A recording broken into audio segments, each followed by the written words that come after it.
बहुत सारे सवाल उठ रहे हैं। बहरहाल बढ़ते हैं अगली खबर की तरफ और अब बात करते हैं कि 2 राज्यों में जो रामनवमी के अवसर पर हिंसा हुई थी उसमें क्या बड़े बड़े सवाल उठ रहे हैं। तो रामनवमी के अवसर पर शुरू हुई सांप्रदायिक हिंसा पर राष्ट्रीय मानवाधिकार आयोग ने ममता बनर्जी की सरकार पर उठाए हैं कई सवाल। एनएचआरसी की जो फैक्ट फाइंडिंग टीम है उसका बड़ा खुलासा है कि पश्चिम बंगाल में हिंसा के लिए ममता सरकार जिम्मेदार है। दरअसल ये जो फैक्ट फाइंडिंग टीम है उसके chief retired justice L Narasimha Reddy ने कहा है कि हावड़ा और हुगली में हुई हिंसा के पीछे सीएम ममता बनर्जी की जो विफलता है वो जिम्मेदार है। पश्चिम बंगाल सरकार ने सारे नियमों का उल्लंघन किया। मानवाधिकार के तहत पुलिस की भूमिका पर भी सवाल है, ये एनएचआरसी ने कहा। एनएचआरसी फैक्ट फाइंडिंग कमेटी ने पश्चिम बंगाल में रामनवमी शोभा यात्रा पर हुई हिंसा को पूर्व नियोजित भी बताया है। सीएम ममता बनर्जी के बयानों पर पहले से भी सवाल उठते रहे हैं और एक समुदाय के पक्ष में बयान देने का उन पर आरोप लगता ही रहा है। उधर बिहार में भी जो दंगा प्रभावित इलाके रहे उसमें अब तो हालात काबू में है और पुलिस ने धरपकड़ और कार्रवाई तेज कर भी दी है, लेकिन बिहार पुलिस पर पक्षपात का आरोप लग रहा है।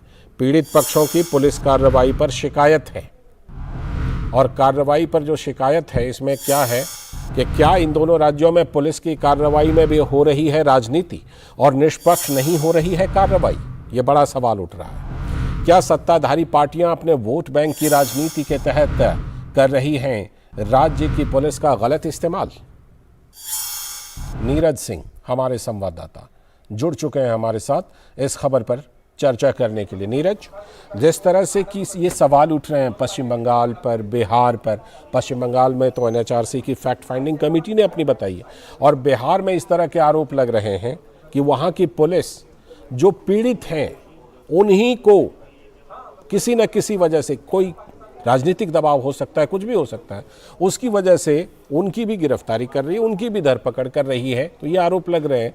क्या इन दोनों राज्यों में ये सवाल खड़े हो रहे हैं नीरज कि पुलिस को जो काम करना चाहिए था, जिस तरह से काम करना चाहिए था पहले भी और घटना के बाद भी, वो कर नहीं पा रही? देखिए, बिल्कुल लालचंद, दोनों ही राज्यों में देखें तो राजनीतिक तुष्टीकरण ज़्यादा दिखाई देता है और यही कारण है कि दोनों राज्य जब हिंसा से गुजरे तो एक विशेष समुदाय को लाभ देने की जो कोशिश है वो की गई।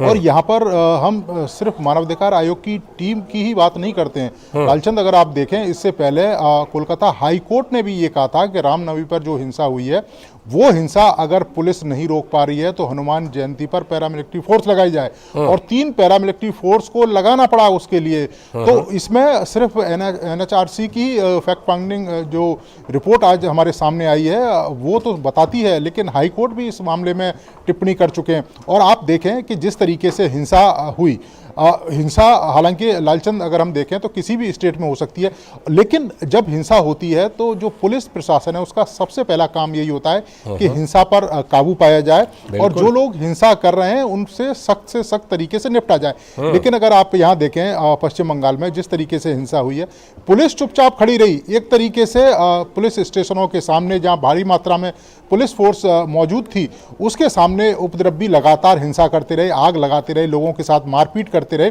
लेकिन पुलिस ने अपनी सक्रियता नहीं दिखाई और यही कारण है कि हाईकोर्ट को टिप्पणी करनी पड़ी। और आप अगर देखें जिस तरीके से मानवाधिकार आयोग की टीम वहां पर पहुंची, उनको जाने नहीं दिया गया उन जगहों पर जहां पर हिंसा हुई थी, उनको रोकने की कोशिश की गई।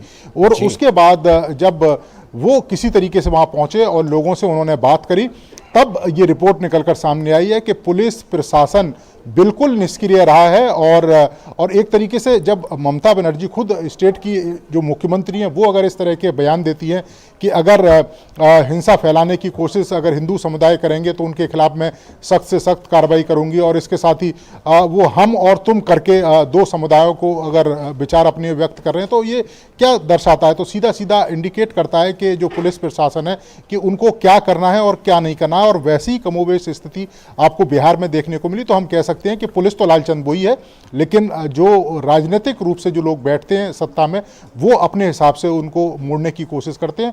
और यही कारण है कि दोनों जगह राजनीतिक तुष्टीकरण ज्यादा दिखाई देता है। बिल्कुल, ये राजनीतिक तुष्टीकरण पर सवाल उठ रहे हैं। ये सवाल रिपोर्ट से भी उठी है और ये सवाल वहां पर लोग भी उठा रहे हैं। बहुत बहुत शुक्रिया नीरज इस खबर पर जुड़ने के लिए और बात करने के लिए। और अब बारी आ गई है एक और